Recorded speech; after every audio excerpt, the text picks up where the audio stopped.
जब पार्वती जी ने कहा यह प्रसंग मोहे कहु पुरारी, कृपा करके आप ये पूरा प्रसंग बखान करें। तब शंकर जी ने कहा, हिमगिरि गुहा एक अति पावन, हिमालय राज पर एक गुफा बहती है। एक गुफा है, उसके बगल में गंगा जी बहती है। हिमगिरि गुहा एक अति पावन, हिमालय राज पर एक गुफा है, वो अति पावन है। तो वैसे तो पूरा का पूरा हिमालय क्षेत्र ही पावन है, फिर यह गुफा अति पावन क्यों? उत्तर देते हैं, बह समीप सुर सरी सुहावन, गंगा जी बगल में बह रही है, इसीलिए यह गुफा अति पावन है। नारद जी ऊपर से जा रहे थे, तभी उन्होंने इस गुफा को देखा। आहा हा हा, मन हो गया वहीं पर बैठकर तपस्या करने का, कि अब तो यहीं पर बैठे हैं। लेकिन क्या करें, श्राप रुकने नहीं दे रहा। मन आकृष्ट तो हुआ उस गुफा को देखकर, और सही बात है, देखें जब हम ऐसे बड़ी बड़ी ऊंची ऊंची बिल्डिंगों को देखेंगे, बहुत अच्छा मानव कंस्ट्रक्शन को देखेंगे, तब हमें संसारी की याद आएगी। और जब हम नदी पहाड़ आदि प्रकृति को देखेंगे, तब हमें कंसारी की याद आएगी, भगवान की याद आएगी। जब हम देखेंगे अरे इतने बड़े पहाड़, बहती नदियां, तो भगवान की याद आ जाएगी। क्योंकि नारद जी को आ गई, उन्होंने गंगा जी को देखा, सोचा गंगा जी निकली कहां से हैं? तो गंगा जी निकली हैं भगवान के चरणों से। जिन चरणनते निकसी सुर सरि शंकर जटा समाई, गंगा जी निकली हैं भगवान के चरणों से। तो देखा गंगा जी को, याद आ गई भगवान के चरणों की। सोचते हैं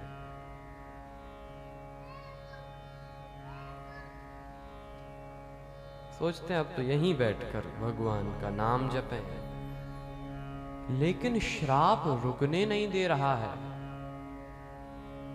कर्म का फल प्रारब्ध बन के पीछे पड़ा है, रुकने नहीं दे रहा।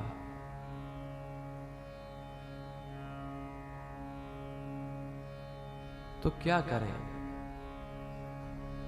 नारद जी ने कहा, देखो हम तो बैठते हैं, और यही घटना जब काशी नरेश श्री तुलसीदास जी के पास गए और कहा, बाबा हमें मार्केश लग गया है, 9 ग्रह प्रतिकूल हो गए हैं, कोई उपाय बताओ। तुलसीदास जी ने कहा, चिंता नहीं, इन 9 ग्रहों से ऊपर भी एक ग्रह है। कौन सा ग्रह? का भगवान का अनुग्रह। यदि भगवान का अनुग्रह हो तो ये 9 ग्रह क्या बिगाड़े। और वहां पर एक पद ही सुना दिया, जानकी नाथ सहाय करें तब जानकी नाथ सहायता करें, तो कोई कुछ बिगाड़ नहीं सकता। जानकी नाथ सहाय करें तब कौन बिगाड़ करे नर तेरो। और ये सोचकर ये तो बैठ गए कि अब तो भगवान का नाम जपेंगे। और बैठे तो सुमिरत हरि ही श्राप गति बाधी। हरि का स्मरण करते ही श्राप की गति बाधित हो गई। सहज विमल मन लागी समाधि। अब देखो समाधि लग गई, लेकिन कोई समाधि लगाता है, चिंता देवराज इंद्र को होती है। देवराज इंद्र ने सोचा ऐसा तो नहीं कि हमारा पद छीनने के लिए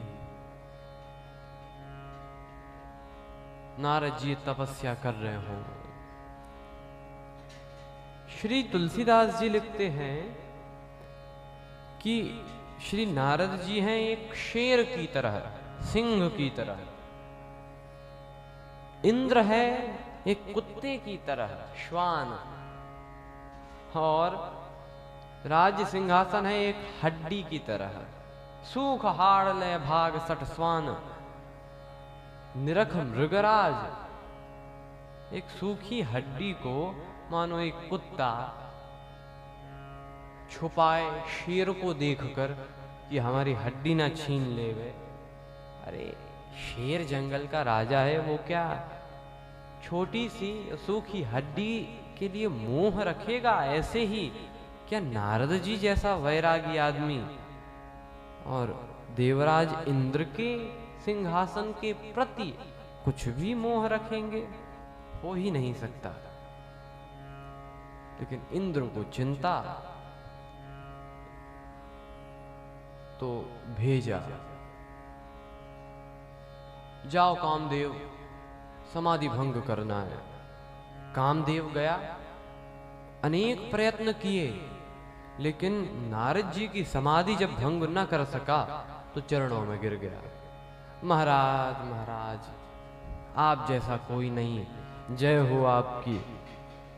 नारद जी ने आंख खोली,